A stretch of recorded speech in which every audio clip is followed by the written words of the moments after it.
So this is the full build for the Dragon SDKZ 265 Kleiner PZ WG1 initial production, basically Panzer 1 Ausf command tank. So going to be doing this one straight out of the box. I've done a review of it before, so have a look at that if you want to see more detail about what the kit comes with. This one will be an initial production, and I'll be doing it as a Spanish version. Hope you enjoy the build, and it's mostly going to be sort of time-lapse, watching what I'm doing. So follow along, and I will stop the video and mention in any comments once I hit things that I think are a little bit of a problem or may need a little bit of work. So I hope you enjoy.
So yeah, straight off the bat, jump to step 2, because it's wheels for step 1. I like to get a bit into the build process.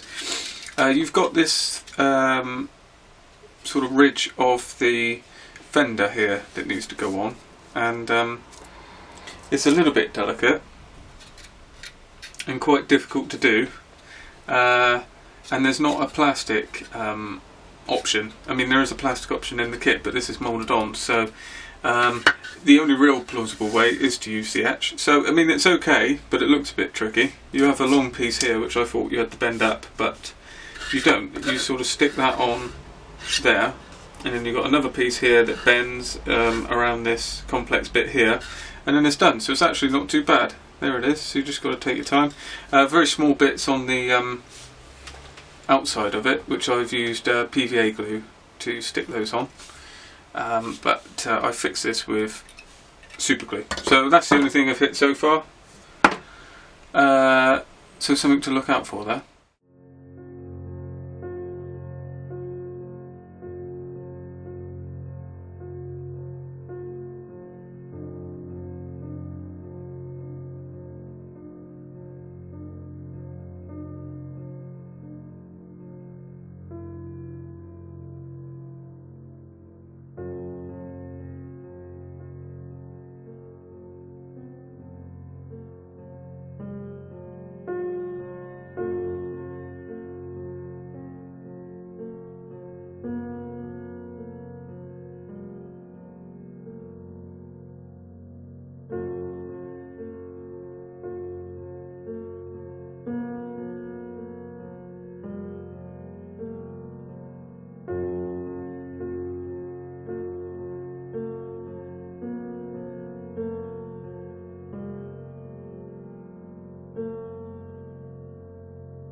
Okay, so jumped ahead quite a lot here from the last bit of update.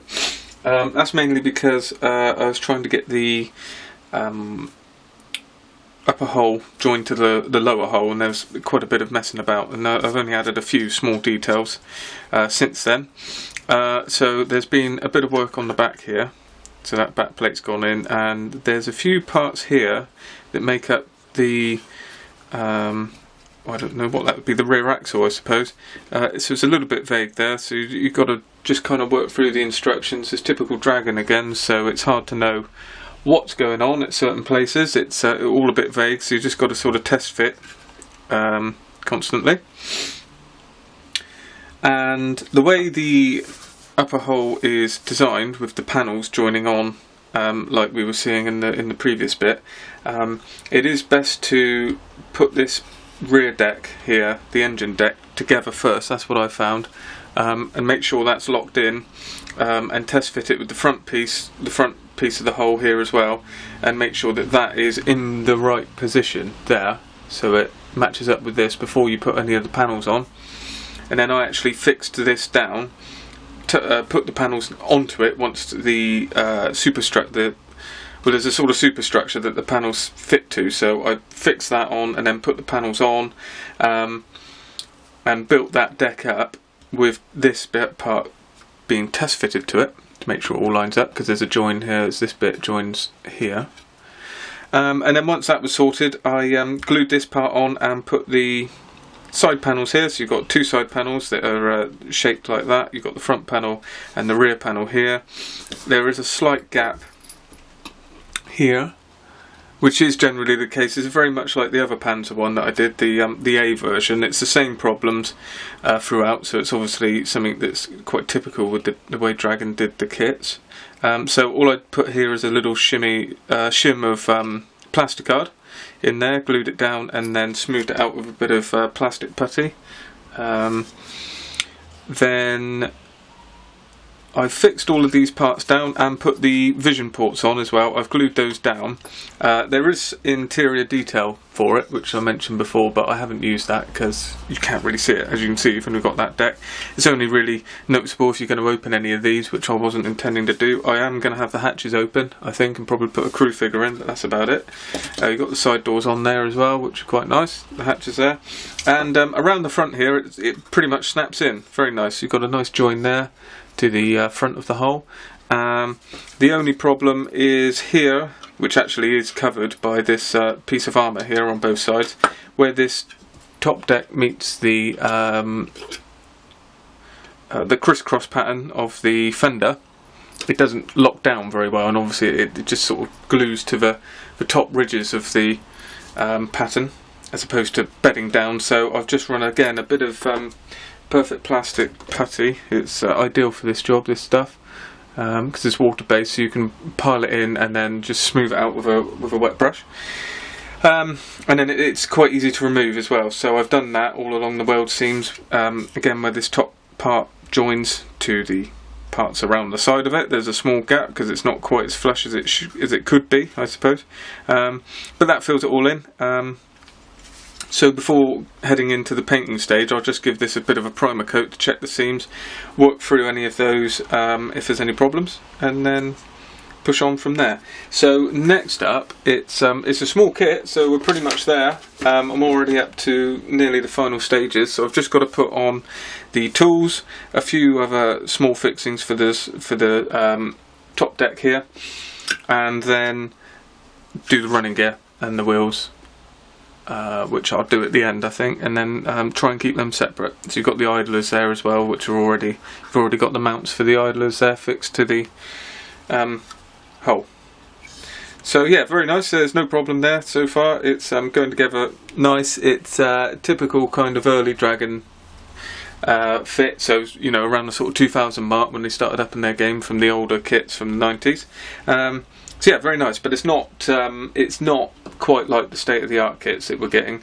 This panel, which is obviously a new part for this boxing, it doesn't quite fit in the way it should. But again, as you can see, it's not huge gaps, so it's nothing to worry about. So I'll go ahead and put on the small fixings, and we'll probably catch up just before heading into paint. So I'm just working on the wheels here, and just a quick note, if you work like I do, like I've said before, cutting off pieces and pushing through with the build instead of following the sequence of instructions, I have forgotten to put the rings, which are these here, on the inside of the lower hull. So that means what they do is this unit, or with the wheels here, actually snaps into that and locks it in, so it's a lot more wobbly in the fit if you don't put those in, but not a problem. I've put a bit of glue in the channel there and then just leveled it up, and as soon as it started to get a bit tacky, then I've just leveled it and made sure the wheels are lining up here. So that's not a problem, and it's as sturdy as it would be, because obviously you've got the whole channel there full of glue, so not too much of a problem. Working on the wheels, I've encountered no issues whatsoever. Oh, sorry, no, I have, yes, no issues with these. This is very straightforward. It's a two-piece unit, so you've got the front spring and the rear spring, and then the wheels are sandwiched in between, and then you have this piece here which goes on like that to give the sort of iconic Panzer 1 running gear there, and then this is fixed with two small bolt head type pieces. This bit here does have a slight issue. It's meant to, you see the two holes there, it's meant to just fit into there. Of course, I think that, again, the build sequence is meant to be that you put this piece on, so I've shown myself up here a little bit by gluing those on at the back first, but I'm sure I can force it in like that.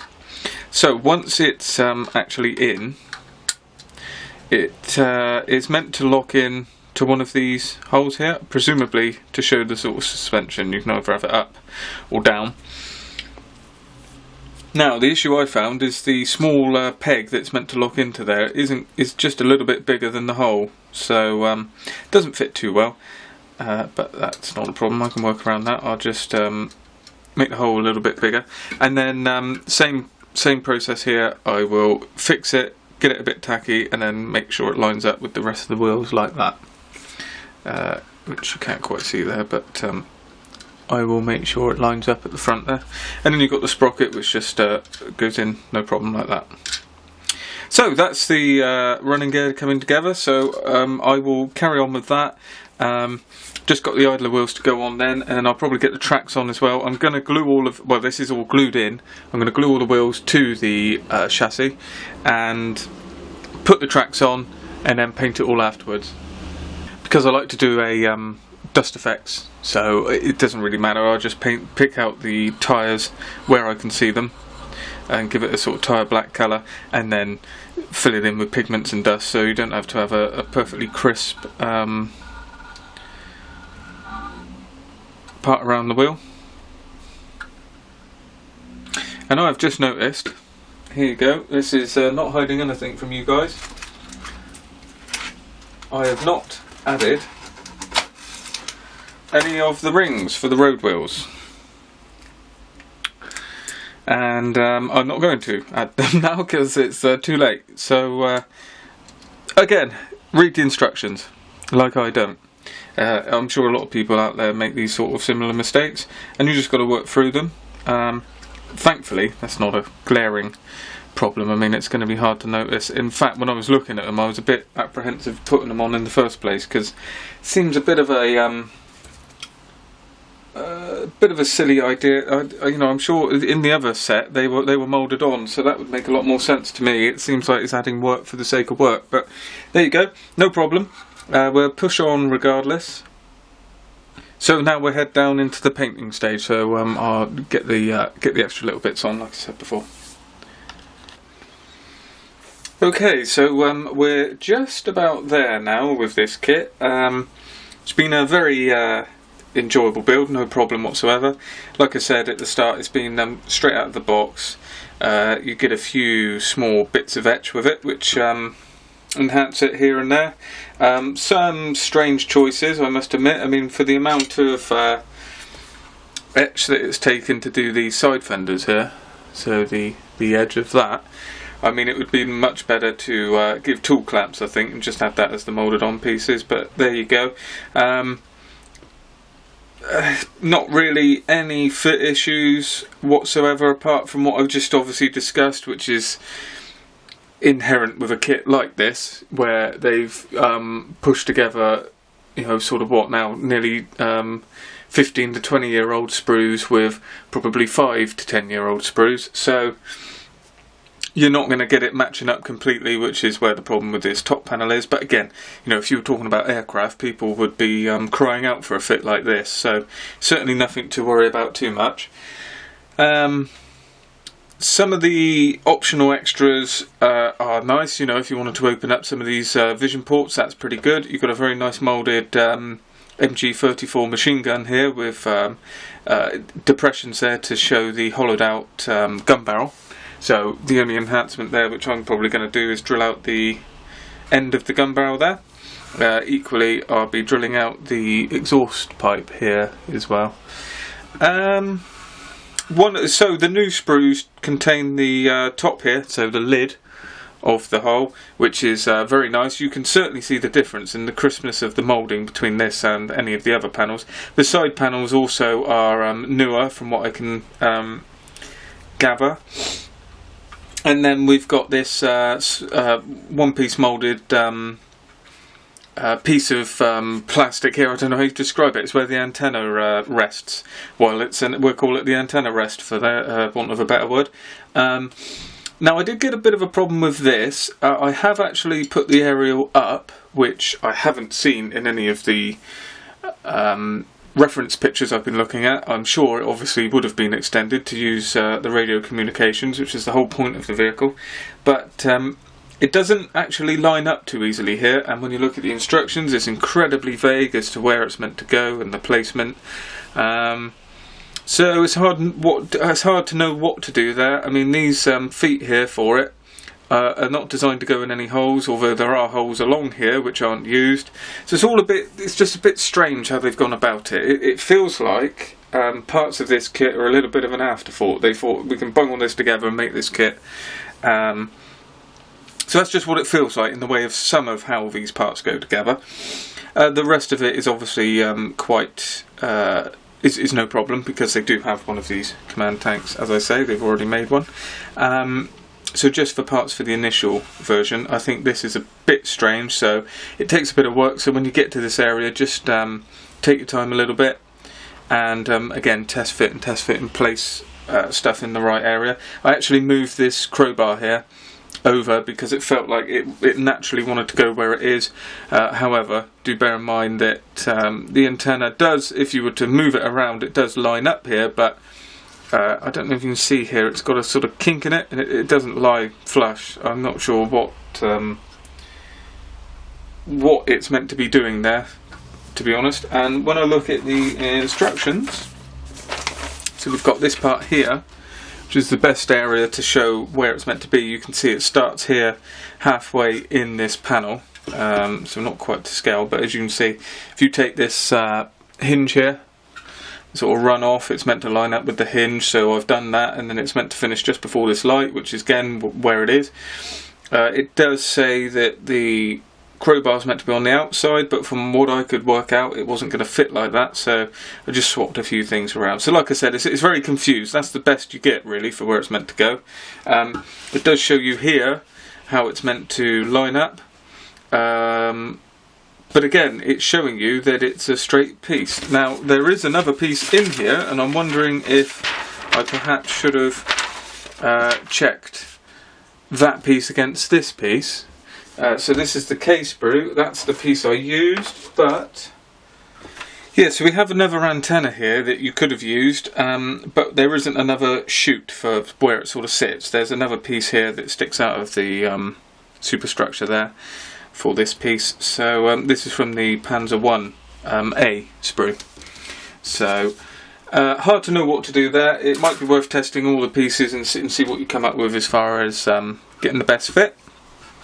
So that's that. I did mention that I forgot the rings on the road wheels, so not something I'm going to worry about, but you know, if you were picking being a bit picky, it will stand out without them because there's meant to be a sort of prominent rim on the road well. Again, why they would choose to do this, I don't know, because you need one of these both sides, and it just seems like such a pain to add that, where in the previous kit, the Panzer 1 kit, so the B and the A, it's the same wheels and they've already got it moulded in, and I can't see any benefit for having this. In fact, this becomes more problematic because if you don't align these properly, it's gonna show up. So that's a strange thing. I've left them off simply because I forgot them, but I'm not going to worry about that too much. Nice to have the exhaust shroud there in photo etch. It's kind of essential, I would say, so that's good. And you do have the pre-drilled holes for the entire wire ring that goes around the edge. Let me just check. Now that does cause a problem for these two. Hang on, let me jiggle this in here. So these two, hang on, there's a better way to do this. So that causes a problem for these two marking options where you don't use the ring around, and I'm doing a hybrid of the two, so I'm doing one of these, but it's an initial version, so again without the cupola. So you've got to fill the holes there, and I don't know, this is probably again being a bit picky, but would it have been easier if they asked you to drill the holes if you wanted them? I don't know, or if they had different fenders. Hard to tell. So again, that's just, and it's a bit of a pain filling the holes in this crisscross pattern because you're not going to be able to replicate it very well without quite a lot of effort. And here you can see there's 1, 2, 3, 4, but there's not one at the front. So anyway, I filled those. And yeah, I think that's about it. So I think overall it's a good kit is what I'm trying to get from this, with a few sort of strange problems that you've got to kind of accept with Dragon these days, because they're mashing different sprues together. You do tend to get a few strange occurrences. But overall detail is very nice, very crisply moulded. The tools are nice. You get a mixture of the newer and the older tools. I've opted for the newer version of the spade there, so that's quite nice. And you've got the axe underneath. A multi-piece jack here, which is nice with the early wire cutters on the side. So it's all very in-fitting and in keeping with this model, which is obviously a 1936 onwards kind of model, so it's not even getting really to 1940s. They progressed past this a little bit. There's a few more updates to the machine, and yeah, very nice. So I'm going to open up, I'm going to leave these hatches open. I'm going to get a crew figure in there, I think, and yeah, onto the tracks I think from now, and then get it into paint. So that completes the build, and it's been very straightforward, like I said. Okay, so this is just a quick look at how I do magic tracks, and that is the brand name for individual tracks of this type that Dragon do. They're a little bit different to other interlinking tracks in regards that they're not actually on the sprue, so they've been separated. They come in a bag like this. I've opened the bag. They're all loose and pretty much don't need any cleanup or anything like that. Now this is something that Dragon were doing in the sort of mid-2000s. They have abandoned it, unfortunately, a little bit, and the newer kits come with something they call DS track, which is a soft kind of orangey, beigey colour plastic, which does glue together with normal plastic cement, but it generally, in the modelling community, it's determined that that's not as good as this, and you know, it's quite hard to get the sag and stuff. Obviously with this type of track, you're putting the links together as the real ones were, and you can get the natural sag, so that's the reason people prefer these, and there's no cleanup obviously. Now it must be said, the DS track isn't like your normal sort of vinyl track, so if you are faced with that on a Dragon model, it is actually extremely highly detailed. It usually has the open guide horns and all the things you'd expect from a high quality set of tank tracks. It just doesn't have the benefit of the natural sag that we're going to get here. So these are very small tracks for a Panzer 1. This is a Panzer 1 command tank that I've just completed, and I've now got to put a run of magic tracks on. And as you'll see here, there's quite a lot of opportunities for the track sag, so it's quite nice to have this. There's going to be quite a sag between these two parts here, between the idler and the return rollers here, and then between all of these there will be sag, and then onto the sprocket there. So hopefully that should show up once I've completed this set of track. And there's not really much to it. It does seem like a tedious job, and it is something you can find people usually put off for quite a long time, but generally if you've got the correct tools, it's actually fine. I mean, there's 99 links per track here, and it really is just a case of putting them in a run and gluing them together and getting them on the tank. Now there is a technique that you can do here, that once you've put them on and created the sag, after gluing it, then if you leave one of the links open, so say this would be a natural point here or just under this wheel, if you join it together, create the sag, let the glue dry with the track, and then have them just dry joined underneath this wheel, once it's dried you would be able to then take the section off. It might be again a bit of a problem around the sprocket with this fender there, but that is a technique. I won't be doing that on this one because I find it's easy enough just to paint it in and weather it all together. But if you've got some of the larger tanks like the Panthers or King Tigers and stuff like that, then it's quite nice to be able to take that track back off and keep it separate, paint it separate, and then join it up, a touch of glue at the point where you've left it, and that makes the build process and painting process a lot easier. So generally all there is to do is, with a steel ruler, I like to get a few links down. Tweezers are very helpful here, so hopefully you can see this and I'm not blocking myself out here. And again, being on camera, I'm doing it a little bit cack-handed, so you do get problems like I just had then. And they do slot together quite nicely. And then if you work in sort of general numbers, again we're aiming for 99, so you know, 10s might be a way to do it. I like to put them in a run of 10 and then use a sort of slow setting liquid cement, so something like Revel Contactor or the normal Tamiya Extra Thin, and then glue it together and put it to one side. Now, as you might have seen there's a bit of faffing about at the start, but once you get a run together and you start to work out your flow, you tend to see what the problems are and you can kind of anticipate them. Usually, again, this is a very small track, so if we were doing something like a King Tiger or a Tiger, it'd be a lot easier with the larger track. And you can understand why this might be a nightmare for some people. Certainly you aircraft modelers out there might look at this and think no thanks for tanks, but it's not such a problem. Now, in this, if you're having the problem like I'm actually having here, because it's such a small track, to get a run of any substantial number is a little bit tricky, then using the Tamiya Extra Thin, which is this one, you can just use the capillary action, and I just like to put a dab on one side, and then that means it doesn't get a hold in any way that is going to cause a problem. And because you've still got the other side that's open, you've got that workability of the track, and you can always liven it up with a bit more extra thin. So the good thing with this glue is if you touch that across where you've already glued it and it's dried, it will then go through the same process and it will melt through the glue before, and it will give you a slight bit of workability.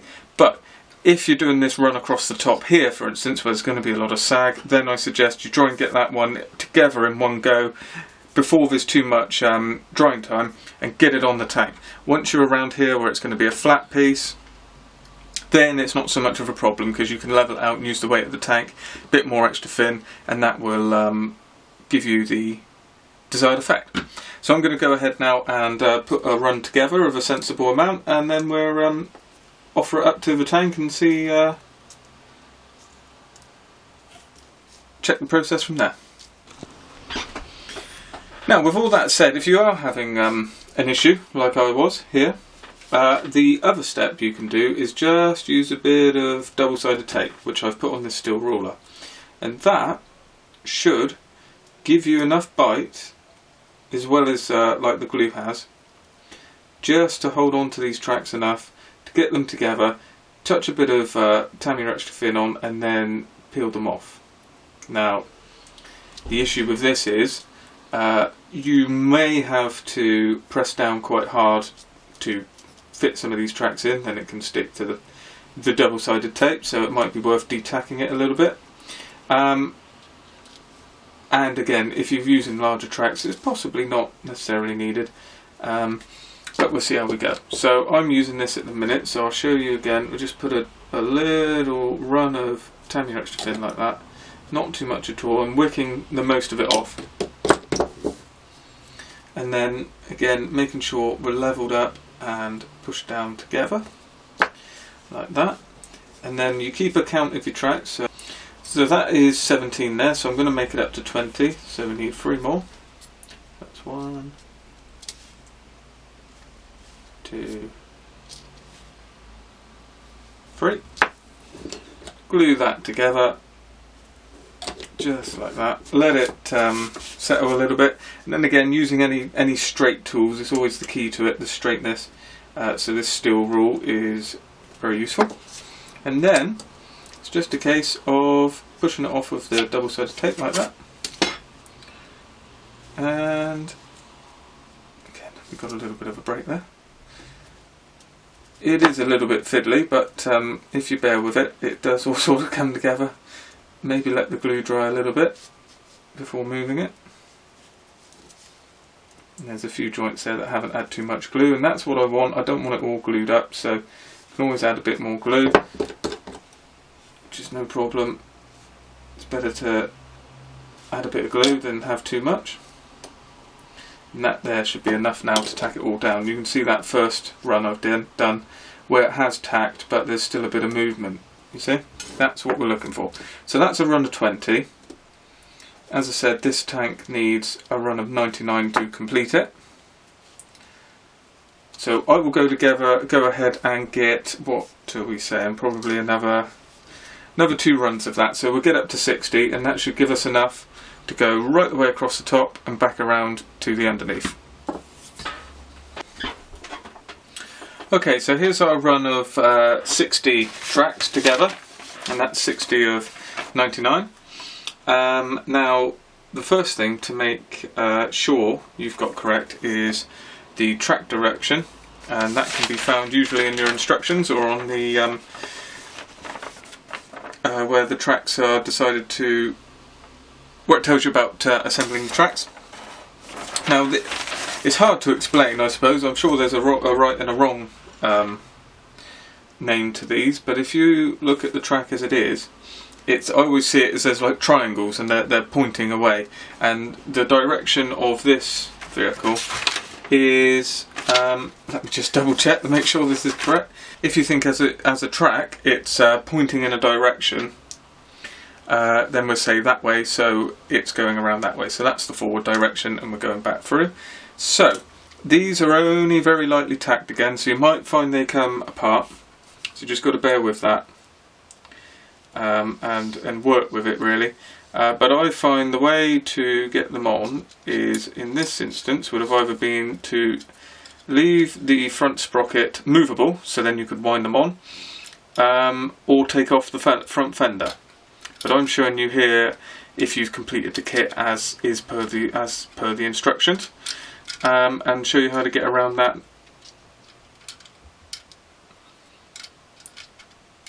Get around actually having it all constructed. So as you can see, there's 2 ways. You could have fed it through from the idler, which would mean that it wouldn't be getting caught around the sprocket like it is, but it's not a problem. It does fit. It looks like it might not fit, but if you persevere and just sort of wiggle stuff, you'll find that it will go through.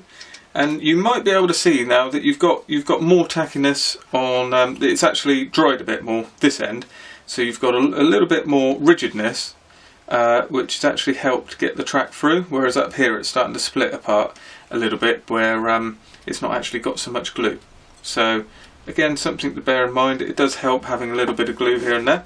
So now we just look at the fixing points, which are on the top of these return rollers here. So we'll just put a bit of glue there and get that fixed down, and then try and monitor for any splitting as well.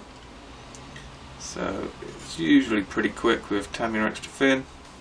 Again, I wouldn't suggest using the quick setting one for this type of work, because you need it to stay workable. And then if any of it is just taking a little bit of time to glue, then you just hold it there. It should be pretty quick. And now we just want to try and join this track up here where it fell off. Usually you've just got the odd link that doesn't quite sit like it should. There you go, it's split into two, but it's not a problem. You've just got to persevere with it, and once it's on the tank it's a lot easier to deal with. So we're just winding that around the sprocket and just use a bit of glue just to fix it and try and get it to bite, as it were. And then you want this one down. So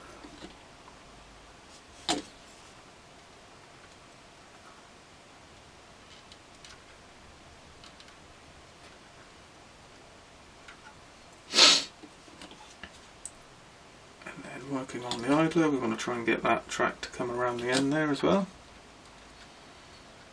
just as it's starting to set. And then just keep working the glue into the joins.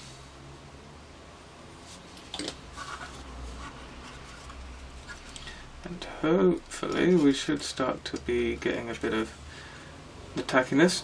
And then again, with tank tracks, it's meant to be a fluid sort of motion, so you shouldn't have any kind of straight lines. It should be all nice sweeping curves. Now this is obviously, I'm having a little bit of trouble here and there with this, but it shouldn't cause too many problems. There we go, starting to get it to tack on. So now working back to the return rollers, so using a bit of the extra thin again just to loosen it.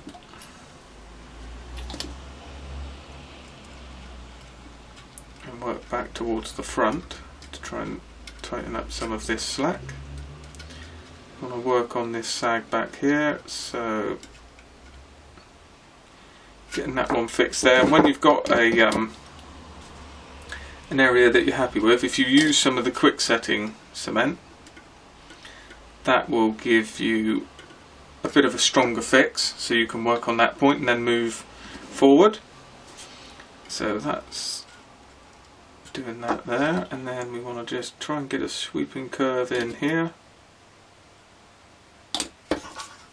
and then just giving it a little bit of persuasion with something. There you're starting to see now the shape we're after, and again a bit of help with a fixing point back here. There you go, that's what we want. We want that to stay there now. Now you can use any type of glue, and a slower setting glue you just use stuff like cotton buds like this for instance, and you can push them in and that will hold it down, or any type of tool that fits in there. It's nice and soft and isn't going to damage anything.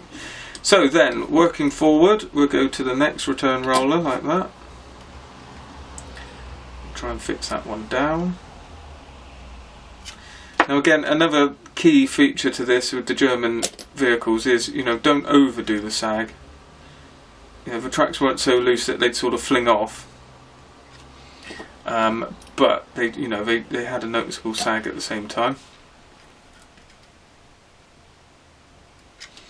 So just get that fixed there, and now on the parts in between where these return rollers are, and just using the fluidity of the Tamiya Extra Thin to keep all the parts workable and eat into itself again. This is an area where it would be quite good to try and get something in there. If you can't fit a cotton bud in, what's quite good is small pieces of tissue paper.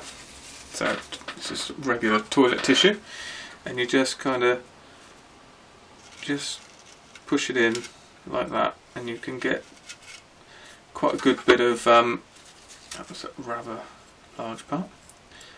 Push it into a nice ball like that. You can force it in and it will hold it there like that. And obviously you just got to make sure it's not too much so it gives you the correct sag. And this is an area, doing this is where you need to have give it a bit more time to set. I think there you can see that we've got a bit of a split.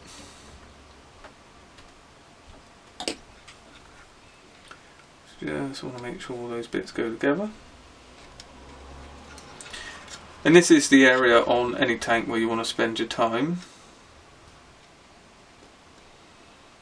On the top run here is what I mean, with the tracks, because that's where it all matters with the sag.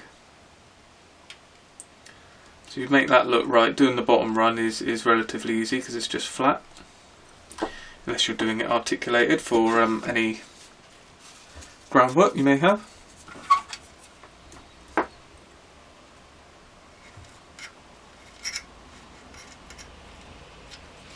There you go, that's a nice gentle sag that's created there.